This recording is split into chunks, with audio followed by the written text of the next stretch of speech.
Hi friends, welcome to தெய்வாஸ் Nalabagam. இன்னைக்கு தெய்வாஸ் நலபாகத்துல mutton Cola உருண்டை ரொம்ப நல்லா டேஸ்டா எப்படி செய்யறதுன்னு பார்க்க போறோம்.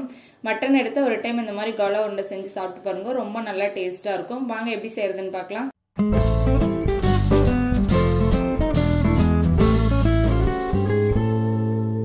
இப்போ கோலா உருண்டை பண்றதுக்கு நான் 1/4 கிலோ அளவுக்கு மட்டன் எடுத்து வச்சிருக்கேன்.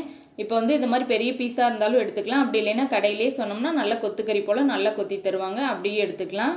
இப்போ இந்த மாதிரி பெரிய சைஸாக இருக்கறனால நல்லா வாஷ் பண்ணிட்டு நான் ஒரு தண்ணி எல்லாம் எதுவும் இல்லாமல் மிக்சி ஜாரில் சேர்த்துருக்கேன். இதை நல்லா ஒரு கோரஸாக இது போல் அரைச்சி எடுத்துக்கலாம். இப்போ கறி ரெடியாக இருக்குது. ஸ்டவ் ஆன் பண்ணி ஒரு பேனை ஹீட் பண்ணிவிட்டு இல்லை 2 டீஸ்பூன் அளவுக்கு ஆயில் சேர்த்து ஒரு சின்ன துண்டு பட்டையும் 1/2 டீஸ்பூன் சோம்பு சேர்த்து நல்லா வறுத்துக்கோங்க. சோம்பெல்லாம் நல்லா பொரிஞ்சிருச்சு. இதில் சின்ன சைஸ் வெங்காயமாக ஒரு பெரிய வெங்காயம் எடுத்திருக்கேன், இது போல் கட் பண்ணி சேர்த்துட்டு இது கூடவே ஒரு பெரிய பச்சை மிளகாய் எடுத்திருக்கேன், அதையும் கட் பண்ணி சேர்த்துருக்கேன். இது கூட 1 டீஸ்பூன் அளவுக்கு இஞ்சி பூண்டு சேர்த்துட்டு நல்லா வதக்கிக்கலாம். இந்த இஞ்சி பூண்டோட பச்சை வாசனையெல்லாம் நல்லா போகணும். இந்த அளவுக்கு நல்லா போயிடுச்சு. இப்போ இது கூட கொஞ்சம் பொடியாக கட் பண்ண கறிவேப்பிலையும் கொஞ்சம் பொடியாக கட் பண்ண மல்லி இலையும் சேர்த்து நல்லா ஒரு வாட்டி வதக்கிக்கலாம். இதில் ஒரு 1/4 டீஸ்பூன் அளவுக்கு மஞ்சள் தூள், 1/2 டீஸ்பூன் அளவுக்கு வரமிளகாய் தூள், 1 டீஸ்பூன் அளவுக்கு நல்ல மட்டன் மசாலா சேர்த்துருக்கேன். நீங்கள் வந்து வரமிளகாய் தூள் வந்து உங்கள் காரத்துக்கு தகுந்த மாதிரி சேர்த்துக்கோங்க. இப்போ இந்த அளவுக்கு நல்லா வதக்கியாச்சு. இது கூட நம்ம அரைச்சி வச்சிருக்கிற மட்டனை சேர்த்துட்டு நல்லா கலந்து விட்டுறலாம்.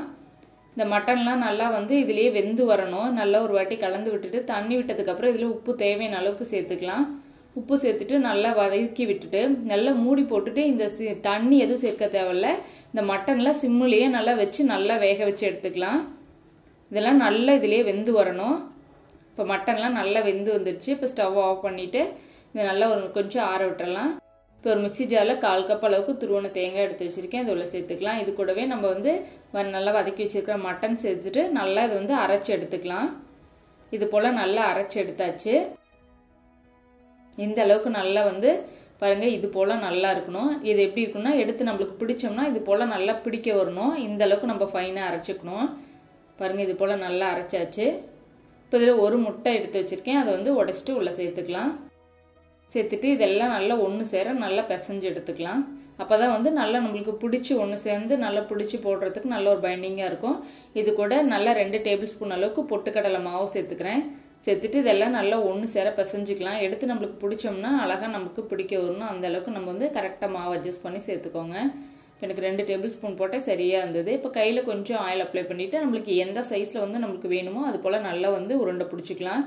இந்த மாதிரி பிடிச்சிட்டு கையில் வச்சு நல்லா அழகாக விரிசல் எதுவும் இல்லாமல் நல்லா தேய்ச்சி எடுத்துக்கலாம். பாருங்கள், இந்த அளவுக்கு நல்லா வந்து தேய்ச்சி எடுத்தாச்சு.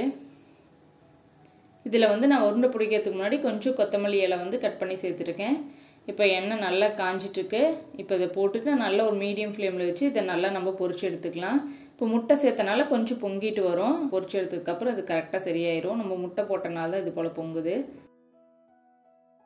இது போல் எல்லா சைடும் நல்லா வெந்ததுக்கப்புறம் அவ்வளோதான், வெளியில் அழகாக சூப்பராக எடுத்துடலாம். அதுதாங்க நம்ம சூப்பரான நல்ல மட்டன் கோலா உருண்டை ரெடி ஆயிடுச்சு. நீங்களும் இந்த ரெசிபியை வீட்டில் ட்ரை பண்ணி பாருங்கள். உங்களுக்கு பிடிச்சிருந்துச்சுன்னா லைக் பண்ணுங்கள், ஷேர் பண்ணுங்கள். நம்ம தெய்வாஸ் நலபாகம் சேனலுக்கு சப்ஸ்கிரைப் பண்ணிக்கோங்க.